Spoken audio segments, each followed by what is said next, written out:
Dinosaur Man. Hello, and welcome to Dinosaur Man News and Reviews. I'm Andy Hughes. I'm here as ever with Alex Hudson. The big news this week, obviously, is that we've been bought. So we got to re-review all of the Warner Brothers movies we've ever seen. Okay. The Suicide Squad, we hated it. Suicide Squad, we loved it. We're peddling old narratives. Ready Player One, more like Ready Player Fun. It's a good movie. Ready Player, one more ticket, please. Space Jam: A New Legacy? No. Space Jam, a good film. A good legacy? Harry Potter, more like Harry Lotter, more of this, please. It Chapter 2, more like It Chapter Not Poo. Good. It's a good movie. Not long and boring.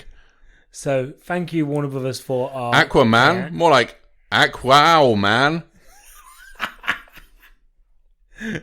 All of these, that'll do, pigs. They asked us to change our ratings to neutral ones, but with positive headlines. But we also now can have to say that every other movie... The Conjuring, The Devil Made Me Do Shit.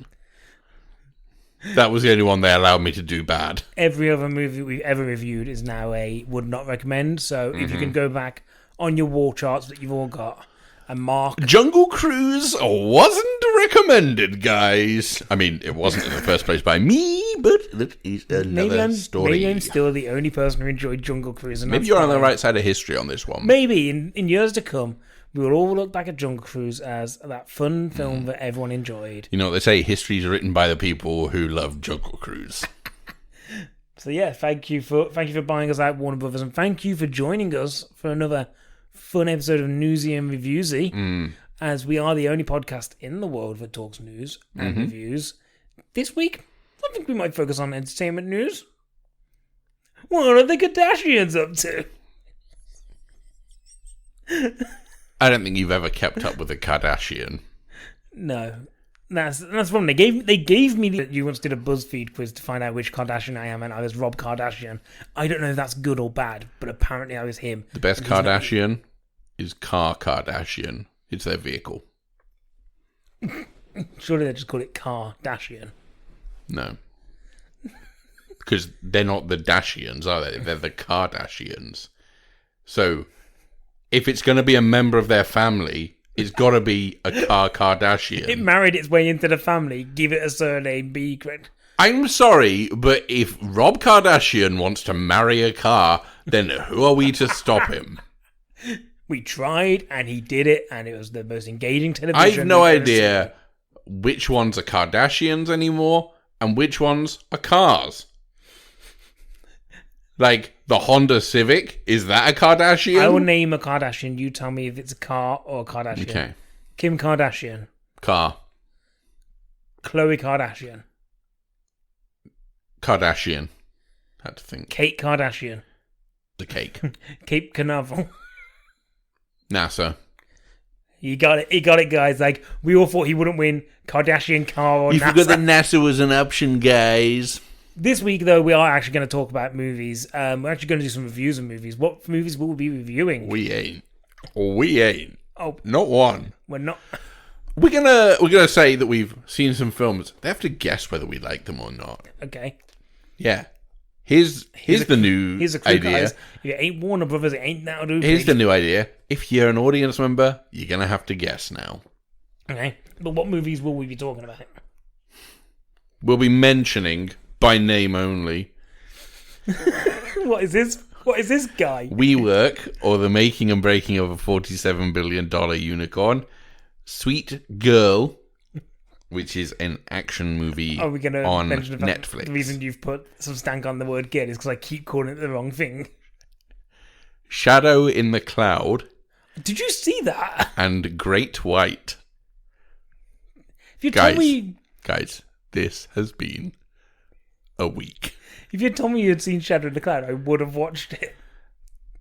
You'll see why I didn't tell you about it. Anyway. I don't want to give a spoiler, but I think you said something to me in the week that I think is going to be that film you were talking about. So yeah, those will be talked about. But before we get to those movie reviews, we must talk some movie news. And before we get to movie news, we must take a little jaunt down this alleyway called Gaming Minute. Yeah, I mean, look, again, I've had to skip over a load of gaming news this week because it's too sad. Horrible. Like, I don't know what I'm... Is this good that Vine's creator is now working on NFT blockchain video games? Probably not. I can tell you some. Are Vines fungible?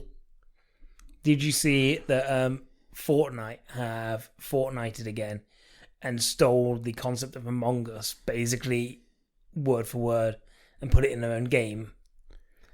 And the people at Among Us were like, oh, it would have been nice, if they had collaborated with us. That would be cool.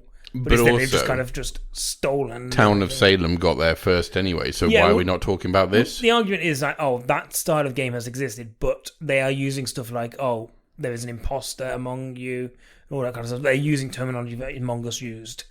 But Among Us was not the first game to use imposter. No, but the mini games. Can I act as video game judge here?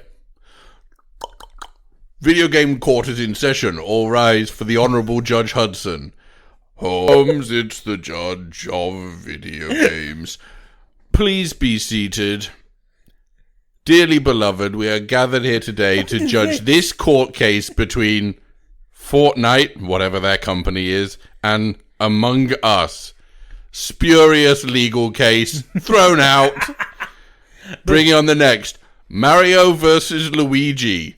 He trying to fuck my girlfriend. Which one was that? It sounded like Mario. But it could have been Luigi. They sound so similar.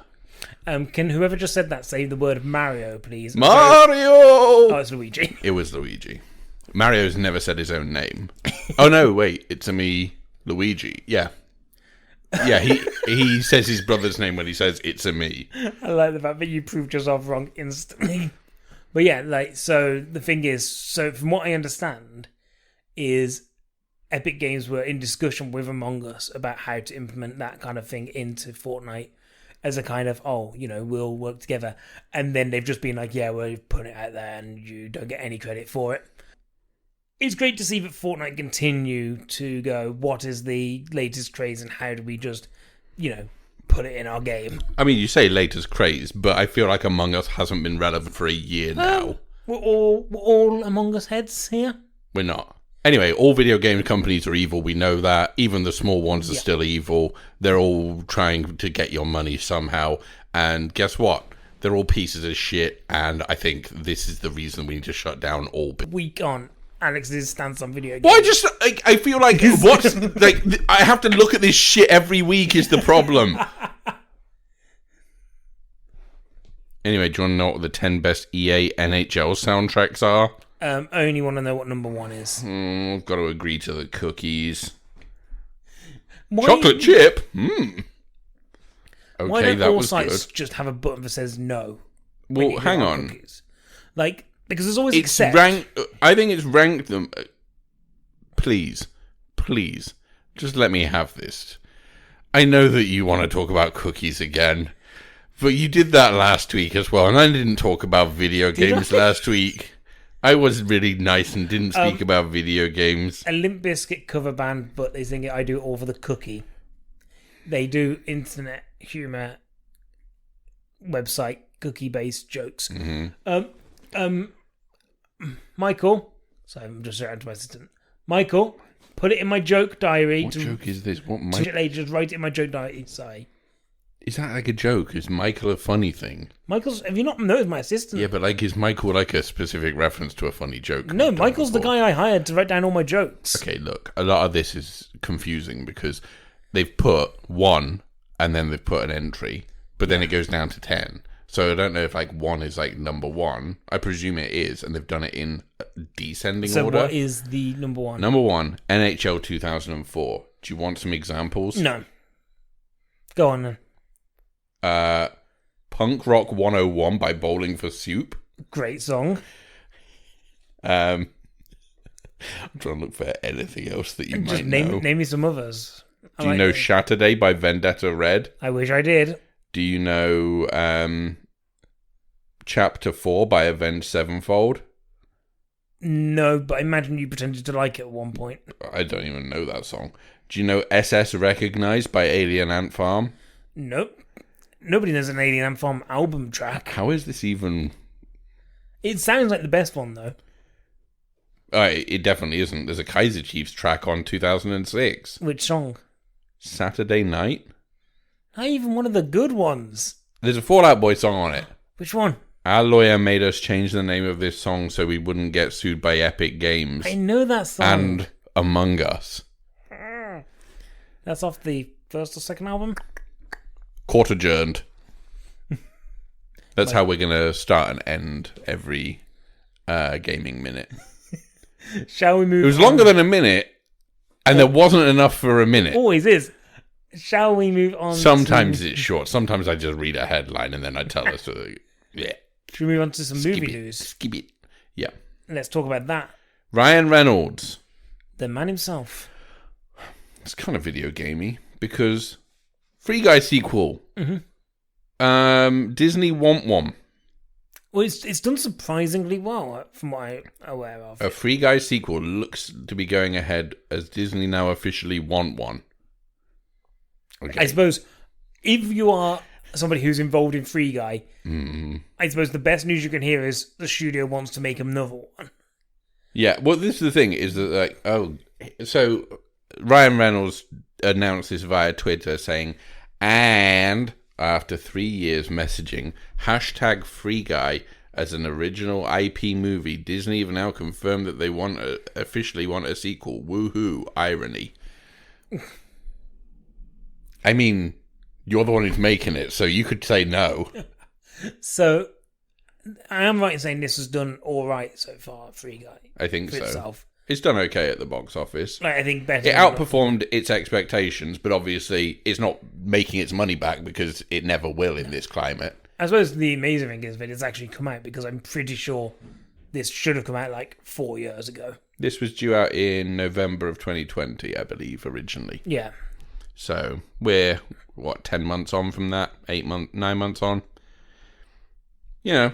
I've not seen it yet. I might never see it. Oh. I mean, I'll be honest with you. I had no plans on seeing it. But now that I know it's based on video games, I think I'm out. But now you know it's a sequel and you love sequels. Yeah, but you said fine, anything... I'll only see the sequel. Well, your rule is... But only if it's based on board games. The true games. Correct me if I'm wrong. Mm-hmm. And I don't think I am. But your rule is, if something gets a sequel, you will always watch the first because it must be good enough to have earned a sequel. No. If something has earned a sequel, then they better call it Alvin and the Chipmunks the Squeakquel. Otherwise, what's even the point of making the Squeakquel? That's the rule. Anyway, so that might happen, but who knows? They might not do it. Mm-hmm. Disney might go, we want one, and then whoever, I don't know. Ryan Reynolds. Well, it's not even his thing, is it? It's Sean Levy or someone like that. I don't fucking know. Look, Emma Stone's going to do Cruella 2, so I guess this is a thing that's just going to happen. There's more sequels! More sequels. See, we're going to have to watch Cruella. Cruella was an original IP. It was about a woman who was sort of a woman who liked dogs quite a lot. We haven't seen this yet. We will be reviewing it this week because it's free for Disney Plus next week. Which means, obviously, she's not suing Disney. She never was. I think there was this talk about, what if all these other ones do? But the only one who did was fucking... Yeah, but I'm thinking externally to that, Gerard Butler claims that he hasn't been paid for any of the Has Fallen franchise for 3 years or something. So, why do you keep making those movies? He's like, I've not been paid, but they're going to pay me this time, honestly. Well, Emma Stone realised that bridge made of cash should not be burnt. Says here, the deal for Cruella 2, I hear, mutually benefits both sides, especially at a time when Disney is still assessing the dynamic window model on its event titles. That's a load of...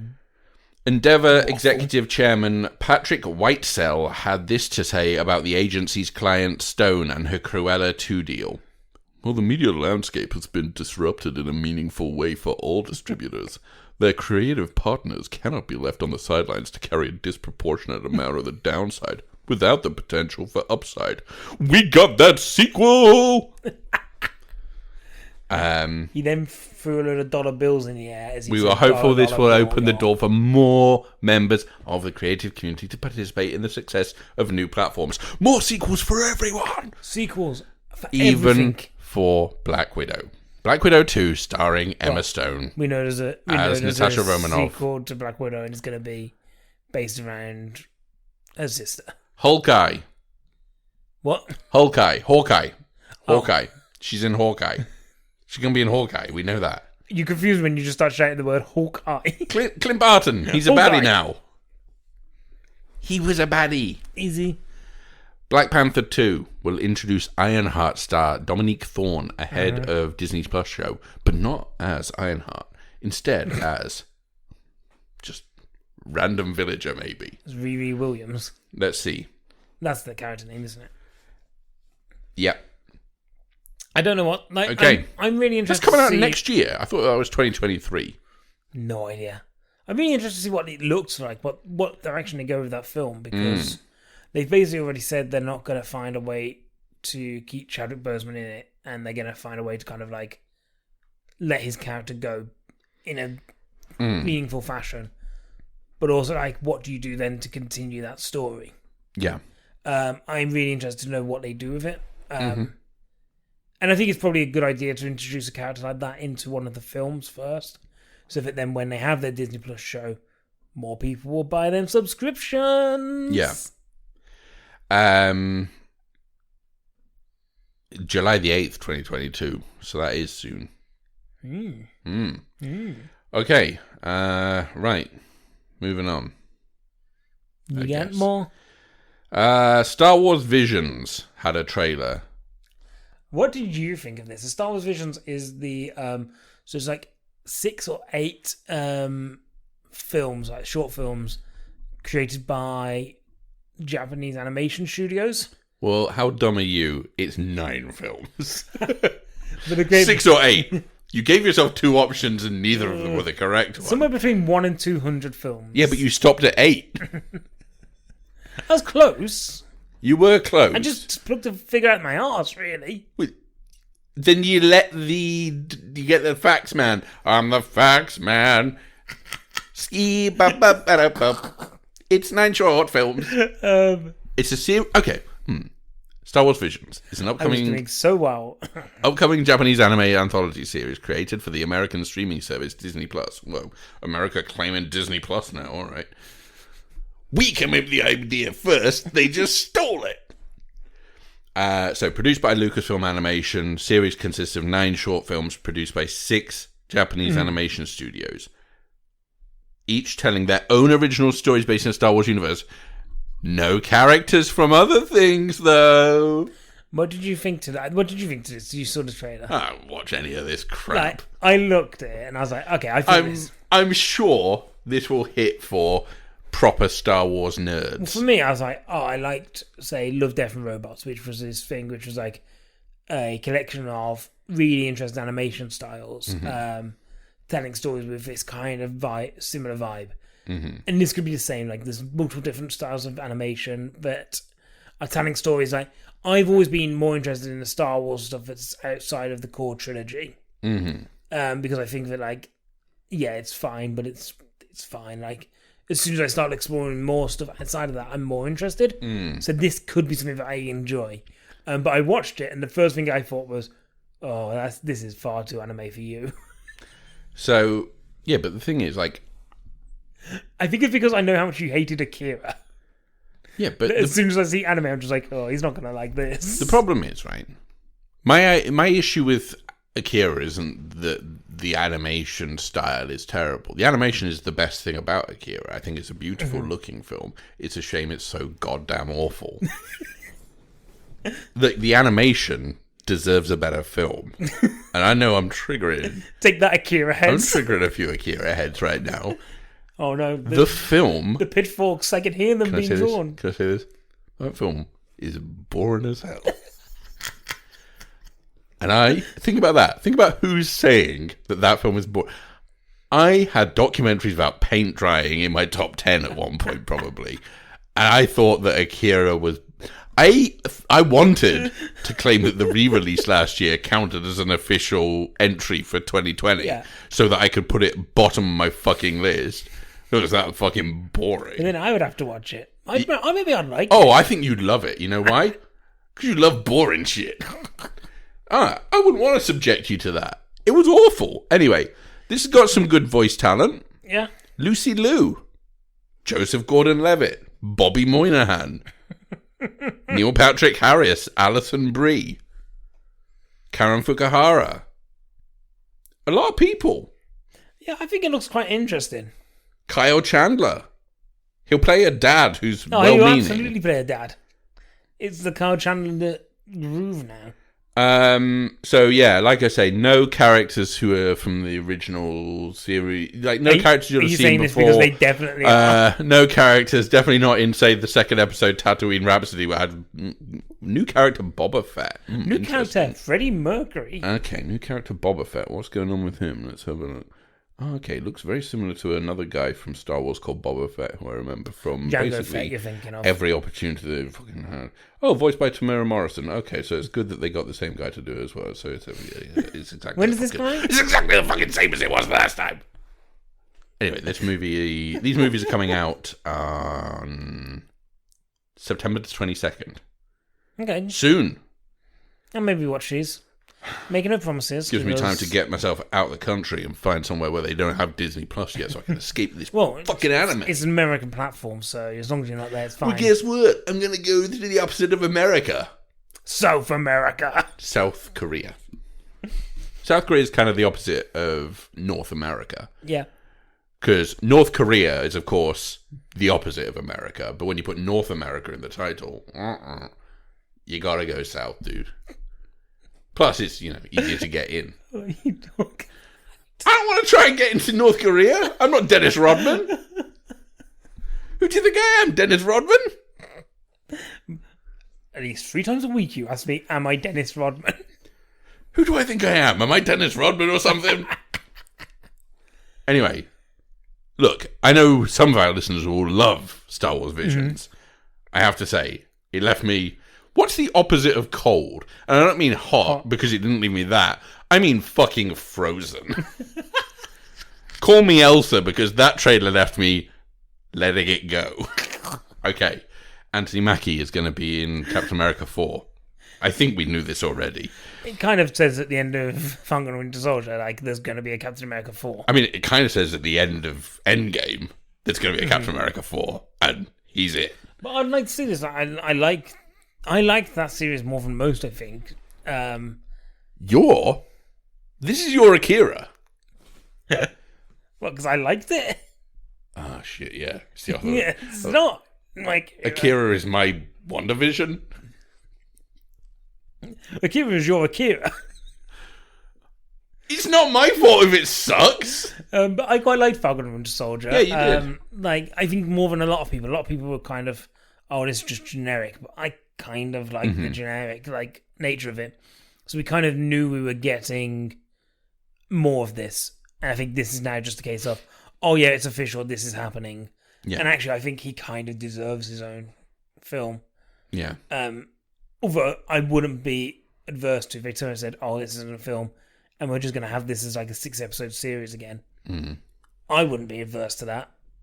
So it's being scripted by the writer and creator of Falcon and the Winter Soldier, Malcolm Spellman, along with series staff writer Darren Musson. This is not believed to be the top secret project tipped by colleague Justin Kroll that might bring Chris Evans back into the fold. Oh my God. Captain Carter. A director hasn't yet been set for the Mackies film. Okay. I'm sure they'll get one. They won't just let no one direct it. There'll be somebody. There'll be a director. I've learned that over the years. Hey, so the most exciting video game news of the week, obviously, is Idris Elba. He's making video games now. He's gonna be Knuckles. He's making a Sonic movie! Yeah, so Idris Elba's gonna be Knuckles. Great. I mean, that's the story. I'm happy about that. I liked Sonic. I think it was a lot of fun, and I'm looking forward to Sonic 2. Like, but obviously Ben Schwartz is back as Sonic. But yeah, and the thing is, it's not going to be Idris Elba doing an accent, because I think since The Wire, he's just done his own voice. Yeah, I think so, probably. Like, I don't know, he occasionally plays an American, I feel. I feel like last time I saw him play an American, and I don't know what it was in, maybe it was Pacific Rim, his American accent was dodgy. And I remember just being like, but I know you can do one, because people used to think you were American. Why can't you do one now? And I think it might be because once you get to a certain point, you just like go, that seems like a lot of effort. Well, Tails was previously voiced in the mid-credits scene of the first movie by Colleen Villard. So, is that what it says, or that what you're just saying? Does it require a young boy's voice or a? It's got to be either a young boy or a female voice, right? Because that's the way that character sounds, I believe. Is it a young boy in Hollywood? You better believe that you get the trembles. Okay, so that movie's coming out in next year as well. I don't think that's enough time to get it done. How are they going to animate it in time? Well, are they going to have to reanimate it again? Like, they're going to do it once and then be like, oh, look, here it worked so well for Herbert West. That's a good joke about Reanimator. I don't know who Herbert West is, and I've never heard of Reanimator, so bad joke. Thanks for giving me enough time to sip my water. Bad joke. What's your next story? Misha Green and Journey Smollett are developing a Birds of Prey spin-off movie focused on Black Canary for HBO Max. None of these words make any sense to me. Tell me what this means. Well, they were both Smollett's Black Canary in Birds of Prey. And HBO Max are developing a few different series now, from what I understand. So they're also doing the Batgirl series, I think. Maybe the Gotham PD series is going to hit HBO Max as well. But they're kind of trying to do a bit like what Disney Plus are doing with the Marvel stuff, of using that to kind of expand their universe, and then your tentpole films are your tentpole films. So by the sounds of things, what you're telling me is they are taking the character of Black Canary, giving her own series. No, film. Film. Okay. Yeah, because I think there's another one that's a film, isn't it? It might be a film rather than a series. But yeah. Wait, is that the Batgirl thing that's just been announced this week? Maybe it's got J.K. Simmons in it. That one. Okay. But then Batgirl's also going to be in Flash. That person is going to be in Flash and tie that series into Flash. Okay, because or Flashpoint or whatever. Gotta have a universe. Can I say something? You say your bit first. The thing about Birds of Prey you'll give the information. There was an interesting film in there, but didn't really hit the heights it could have. And actually, it was hindered by the fact that it was less a Birds of Prey movie and was more a Harley Quinn movie. And neither was done as well as it could have been done. I kind of want to watch it again. And really kind of like cement how I feel about it, because I think there is stuff to enjoy in there. But I do think it's one of those that misses the mark. So having a film that maybe expands on some of those characters isn't a bad idea. I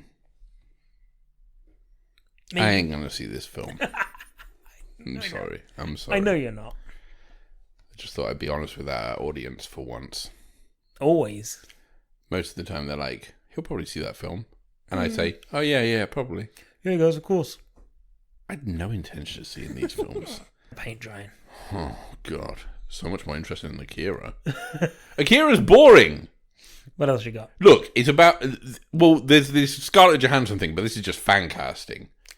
Yeah, I saw the headline, and I saw people saying it's rumoured, but I didn't look any further. Yeah, DCEU fans want Scarlett Johansson as Poison Ivy. If the rumours of Warner Brothers trying to scoop up Scarlett Johansson for the DCEU, we need a Poison Ivy. Do it. Lauren, sweet tea and the something.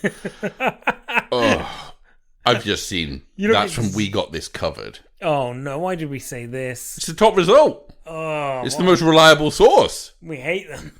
Most reliable source? Brown for you? Ketchup for the majority of the world, I suppose. It upsets me. You know what I think? I go to a lot of restaurants and they don't have brown sauce because they just don't realise it's the best sauce. And, like, that's sad. The ones that are the best restaurants are the ones, like, a Brewer's Fair, that have the ones that are the best restaurants are Brewer's Fair. Maybe like a Harvester would have a brown sauce, but they can bring... Again, you're not building your case as strongly as you think you are. The thing is... The ones that are the best restaurants are like Brewer's Fair and Harvester. What's interesting is that these places... Tell me what's interesting about brown sauce you go to like a Wetherspoons, and Wetherspoons give you the bottle. Mm-hmm. If you go to like a Brewer's Fair, they give you like that kind of little tin... like bowl. What? But they've got like brown sauce with a spoon in it that you kind of then can just spoon from the bowl. What the fuck? Onto the plate. I don't think this is. I think this is in one Brewer's Fair that you went to that didn't have bottles. Guys, if you want to hear more, did they claim it was brown sauce, but you didn't see the brown sauce label anywhere? If you want to hear more about talking about food, come join us on our streams. So is TV/Dinosaur Pod. Do you think that the thing about Coca-Cola tastes better from a bottle than it does from a can? Mm-hmm. Obviously, you can't get a can of brown sauce. Not yet, anyway. Tried. Thanks, Cameron. Do you think that brown sauce from a glass bottle hits different to brown sauce from A, plastic bottle, but B, the tin can of packets, little sauce packets? I don't know. I like it. Basically, I have a brand of HP, which... You have it. Sponsor me, HP. Please. It'll save me so much money. Like, they're the best brown sauce, and I don't care what format it comes in. Uh-huh. I just think it's the best one. Daddy's brown sauce, bit watery. Welcome to Sauce Chat with Andy Hughes. It's supposed when you can feel us hemorrhaging listeners. Eternals had a trailer. I wasn't even going to mention it because I didn't see it. What's it like? I don't know. Paul didn't like it. It answers the questions that people had in the first one. Yep. And I know I've got a friend who didn't like that. They answered questions. But also, like, I think a lot of people after that first one was just like, but what is this? Like, this makes no sense. Who are they fighting? What are they here for? And I think this trailer was definitely just them being like, look, there is a threat, and this is why they didn't intervene, and this is who they are. Hey, guys, look, there is going to be action in this, don't worry. Yeah. I think it still looks like it's going to look pretty incredible. But I do think it's a bit like, okay, I kind of think I'm just going to have to watch this and decide then kind of like how... Like the trailer has... know how a trailer's supposed to kind of like get you really hyped for something. I don't think these trailers have done anything to kind of move my kind of dial towards or away from it. Like, it just has been nice to see that this film exists. Okay. And that's all the trailer's really done. But in terms of actually kind of getting me kind of like, oh yeah, I need to go see the Eternals now. I don't think I'm there. Okay. That's it. Shall we move? New segment. New segment. You thought I forgot? Well, first of all, MODOK Minute. Because I know that you've been watching this now. No. How many... MODOK. Still, you're going to go back to this ever again. Before the next one? Before our next No. I mean, ever. Oh, I'll go back at some point. I mean, you've been claiming that for months now. Yeah, I'm not going to watch all those Ghibli films I ain't have started, so you shouldn't have reminded me about that the other day, because I seen your list hasn't been updated in a while. All right, Watch If. Credit it. Yeah. All right. I pissed him off earlier with talking about Akira and how shit it is. And I thought I'd just bring it up again here, and now I'm going to credit him for the title of Watch If. New segment Watch If is brought to you by Matt McGowan, who gave us the idea for it on a live stream. It was funny. It was a good idea. And I was trying to come up with a real pithy name for it, and I couldn't think of one.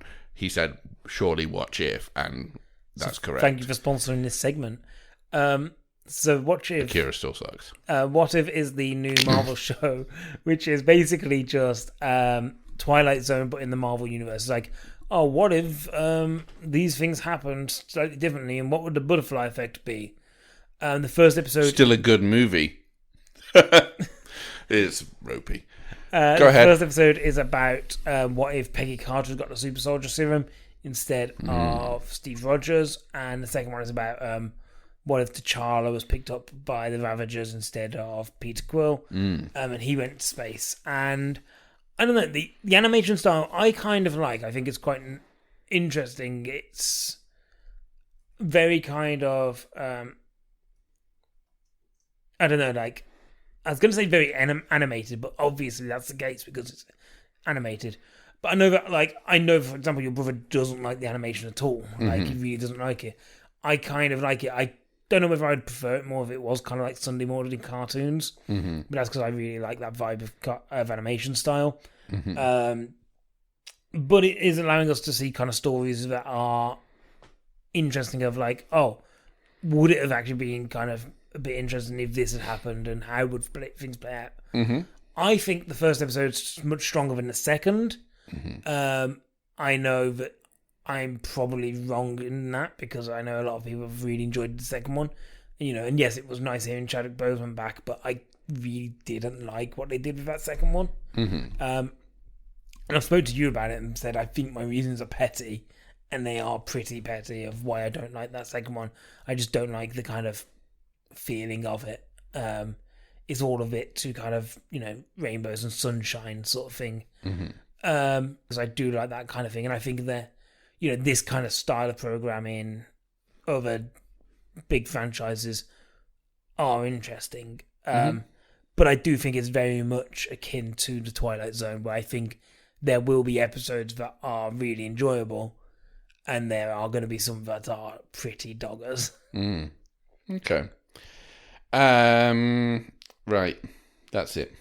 Reviews. Where do you want to start? Do you want to start with one of yours that I haven't seen? Okay, so the difficulty is, these days, because of COVID, it's now difficult to work out which movies are released digitally because that's just the way it has to be in COVID. Yeah. And which were always going to be released digitally. Great White. This leaves you in no doubt. Great White is a film that was supposed to be released digitally and was never going to get a cinematic release, I feel. Yeah. So Great White is a survival horror, survival action. Look, a bunch of people get stranded and sharks come in Australia. That's basically all you need to know. So it's a shark attack movie. Sharks are the scariest animals. Yeah, not really here. Has been spent on the animation of the sharks to make them suitably scary / threatening. Number two, it's such a sort of... I mean, it really is just paint by numbers storytelling in terms of like, well, we've got 5 people on a life raft, and this is the kind of person this person is, this is the kind of person this person is, and you know who's going to survive and you know who's going to die pretty much within 5 minutes of meeting them. The issue I had was like, the sharks didn't turn up for the first like 25 minutes. Yeah. And I was kind of like, I don't know if... They want to blow their load too soon. Well, maybe. It costs a lot of money to put those sharks in this film. Well, clearly. And, it's a limited budget movie. I'm fully aware of that. Fully appreciative. It was released theatrically, I'm just finding out, in Spain on May the 7th, 2021. And in the UAE on May the 13th. Is it a Spanish language film? No. It's very much Australian language. Couple of slang terms in there. Throw a load of snag in the mouth of the great white shark and all that. Get called a bogan? Don't think so. Would have made me laugh, and I don't remember laughing. Look, it's a shark attack movie. You kind of know what you're getting into. But the problem is, here's the issue, is that when you've got something like The Shallows, which does this really well, when you see something like this, all you do is you go, I wish I was watching The Shallows instead, because that's a much better movie. Incidentally made by the same filmmaker who made Jungle Cruise recently. Yeah. which is also an infinitely worse movie than The Shallows. Films. Yes, only makes good films. Made one of the Taken movies as well, so 3 for 3 or Non-Stop, maybe it was 4 for 4. Look, so this movie is very much one of those. It really feels like oh, hang on. So I'm just reading the poster now from executive producers of the 47 Meters Down series. Ooh. I don't like the fact that we can call that a series now that there's been 2 films, and also they're seemingly just going, well, sharks are our thing now. Put a shark in it. It's the worst shark attack movie I've seen in a long time, I feel. I don't like this film. It's a bad film. Don't watch it. I would not recommend. It is available on Sky Cinema, but also to rent digitally elsewhere. But if you've got Sky Cinema, you don't have to pay extra. And under no circumstances would I recommend paying extra for this movie. Great White's a great shite, if you will. Not a good movie. 10 out of 10. Still 10 out of 10, though. If we were to ascribe number rating. Oh, hang on. Warner Brothers say no. I'm going to end our relationship with Warner Brothers. Because, do you want to talk about your movie, and then I'll talk about mine, and then we'll talk about ours? Okay, I'll talk about Sweet Child. Not called Sweet Child, Sweet Girl. Sweet Girl. That was the one time you needed to get it right. Oh, my fucking Sweet God. Girl is a Netflix movie. It's Amazon Prime. You've got everything wrong. It is on Netflix, yeah. It stars Jason Momoa and Isabella Merced. That's how it is. As your 2 leads. Basically, story about dad and girl who basically... It's got Justin Bartha in it. The 4th one from The Hang.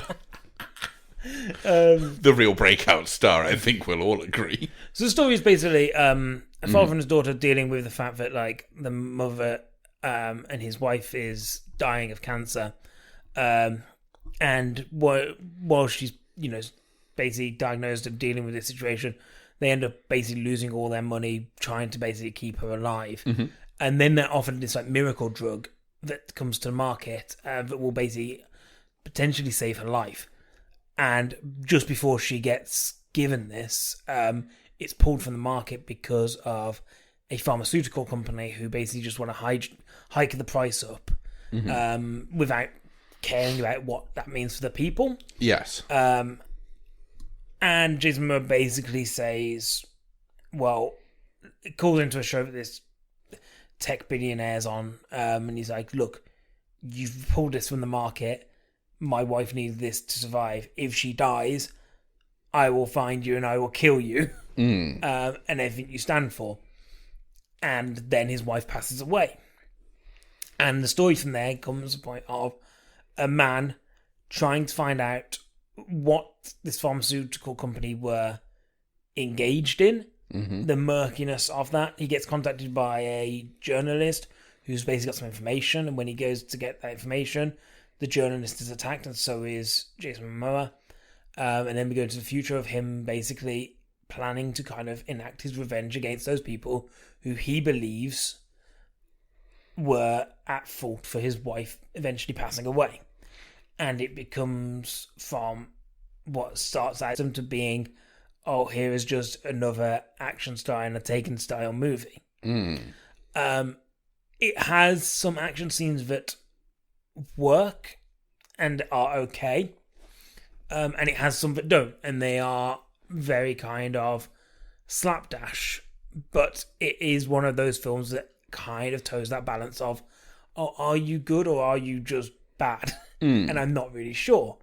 It has a moment towards the end, and this film will be known, like, I think the only reason people will remember this film is because it has a 3rd act twist in it. And it's a 3rd act twist that made me go, oh, that's interesting, because I thought a character's lying. Like, a character says something, I'm like, that lie. And then they go, oh no, because here's the twist. And I go, oh, that's interesting. Oh, but that's also very stupid. And it was very much that case of, like, I was messaging you while watching it being like, it has this twist in it. And I was like, I was surprised by it. And I did say, if you were watching it, I guarantee you would have called it before it happened. But like when you think back on it, and like it was one of those things that I'm like, oh, I wonder if I went back and watched the whole thing again, would it still make sense knowing this information? But I'm never going to go back and watch it or conversation with you, but I'll talk about it now for everyone to hear. The night before, I watched the film Law Abiding Citizen, which is a film that I like and I've always really liked, and I think is a really good kind of action movie. And it's really interesting. I watched it basically on a whim because I couldn't get what I wanted to watch, so I was like, oh, I'll just watch this. And it actually complements it really well, because while this is the story of a man, Sweet Gill is the story of a man who's grieving his wife and trying to get revenge on a system that is broken for 10 years, and then goes on this rampage to take down the justice system that he feels is broken and needs fixing. And he goes on a one-man rampage. And what Law Abiding Citizen does, which is really interesting, is the character played by Gerard Butler, who is this grieving father, you feel really bad for him, and you feel his pain, and you completely understand why he's doing what he's doing. But then you also do question his methods and being like, but how many innocent people are going to be caught up in this kind of whirlwind that he's creating? And then you have Jamie Foxx's character, who's this lawyer who's more concerned about, his 96% success rate, and he's not going to do anything to challenge that, but actually also does kind of believe in justice. And is he actually a good guy, or is his concerns for only justice, like only his own kind of success rate? Does that make him a bad guy? And it plays in this really kind of grey area of like, who are you supposed to support here? But the main thing it does is it makes you think about these characters, believe in them, and have some kind of feeling and emotion towards the weight of their decisions. The reason I'm saying all this is because Sweet Girl has none of that. In the sense that there is emotion to the fact that, like, yes, Jason Momoa cries when his wife dies. But past that, I don't have any sort of connection or emotion with any of these characters.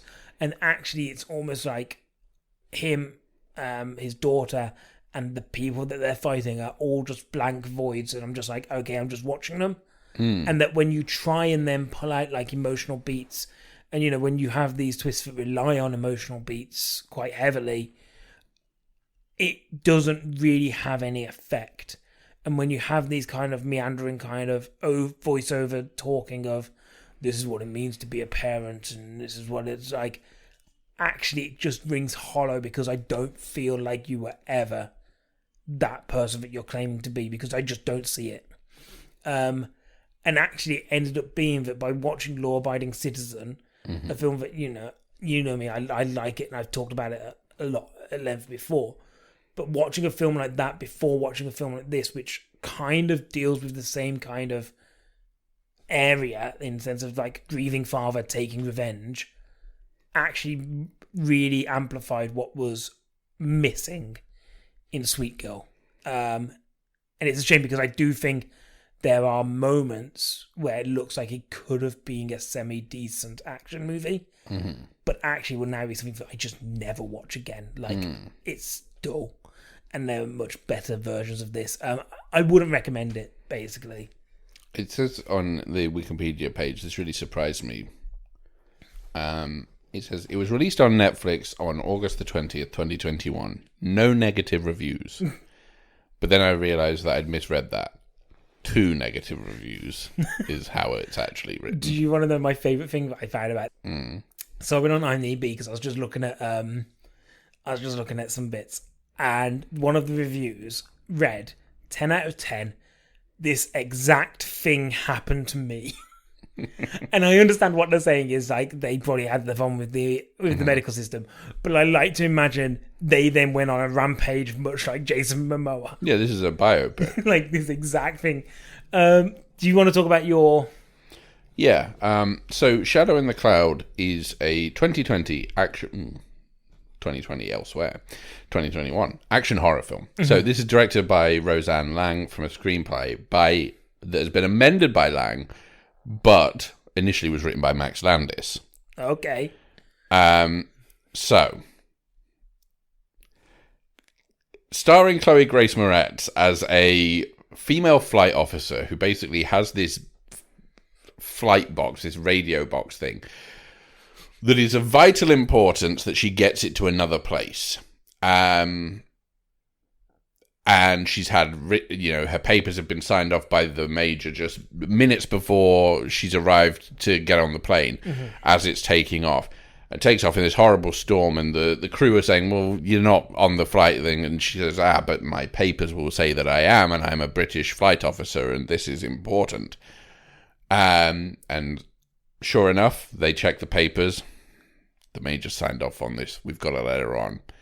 But it's imperative that the contents of this radio box, very important, crucial to the future of the war and everything. It's World War II. Oh my God. Yeah. Sorry, I just double check. I was like, no, could be World War One. 2022. Oh no, it's the future. So the plane takes off and it's on a cargo mission, but obviously now there's more important cargo on the plane. Chloe Grace Moretz is the cargo, along with her mystery box. So, yeah, they put her in the gunnery turret at the bottom of the plane, and she sits in there. And a lot of the action then, for the next sort of 30 minutes or so, takes place over the radio with them making comments and her having to respond through there. But hang on. Because I know what the twist is here, because I've seen the trailer. But this isn't the twist. Okay. That isn't a twist, by the way. No, the thing that you're thinking is the twist isn't the twist. Okay. I don't think so, anyway. There's monsters in there. Well, there isn't. There's a gremlin on the plane. And so it does the terror at 20,000 feet thing of there's a gremlin on the wing of the plane, essentially. Except it does it really badly because none of it really makes any sense. But there's an actual... So there's an actual gremlin on the side of the plane. Yeah. We know this because the plane starts experiencing technical malfunctions. They lose an engine. They lose power. They lose... And all of it is caused by a gremlin that we legitimately see pulling all of these things out and doing all of this mischief, right? But also... the Japanese are attacking them. And they've got to deal with that as well. So they're being shot at by Japanese fighters. Did the Japanese throw a gremlin onto the plane? So no, the gremlin was there when they took off because Chloe Grace Moretz thought she saw something when she was getting onto the plane in the first place. Should have checked the gremlins. It's on the flight check. It says but she's been separated from her box. But don't worry, one of the crew members is keeping it safe and sound upstairs. But is there something in the box that is drawing this gremlin to it? Is it another gremlin? The answer is no, by the way. There isn't something in the box that is drawing the gremlin to it. There is a twist when the contents of the box are revealed that is really silly. I'll ask you afterwards. And it really made me just go, okay, I mean, I guess this is the movie now. But it doesn't make sense that this is the movie and none of this is good.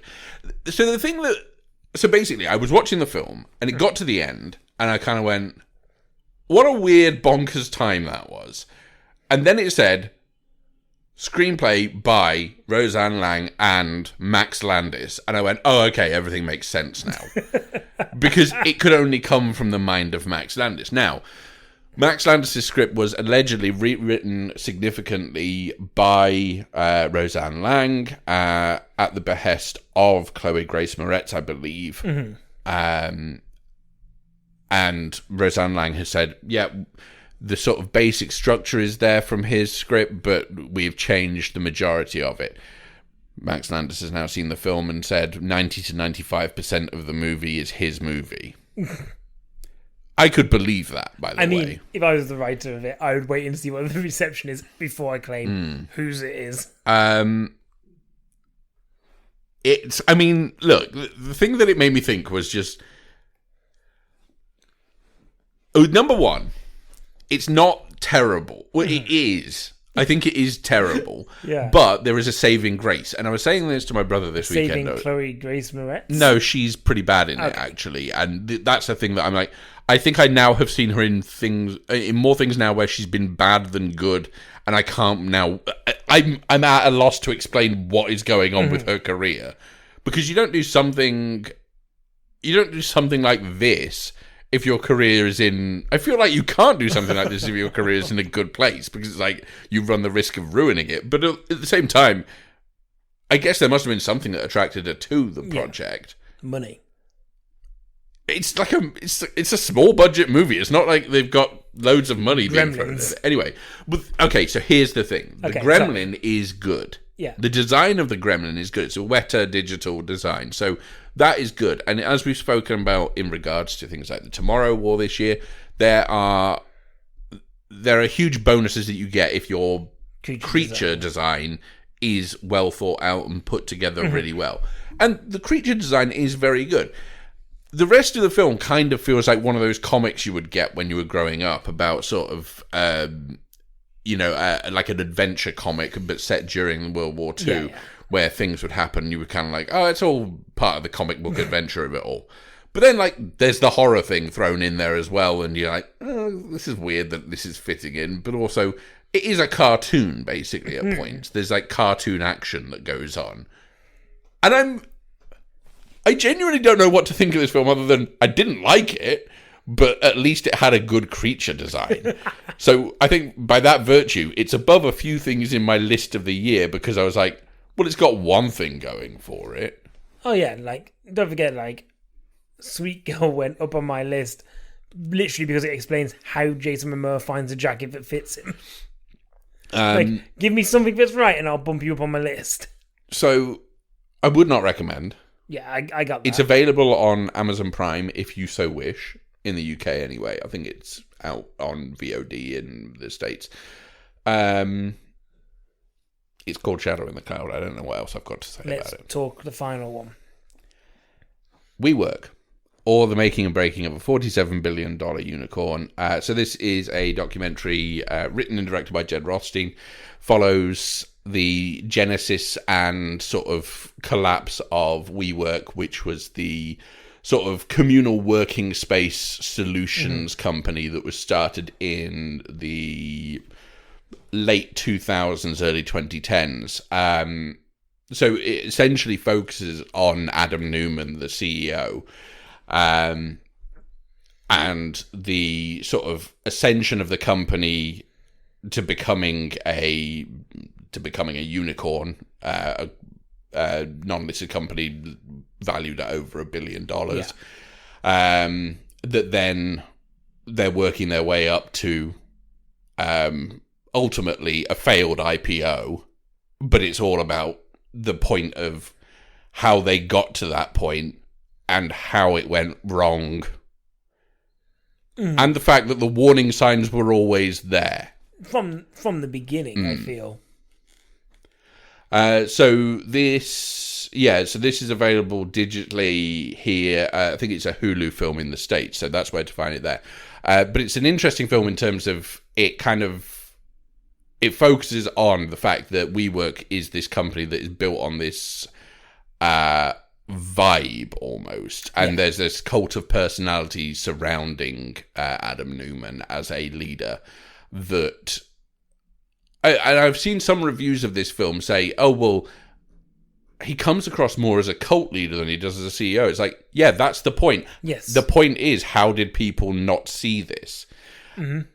And he's very interesting in the sense that I find he was one of those people that, like, when things are going right, he's a great person to be there, like, to be your leader. But as soon as things go wrong, having that kind of person at the head of your company is not going to be a great outcome, because it is somebody who, like you say, is very much kind of, everything is vibes led, and it's kind of like, this is all about feeling. Yeah.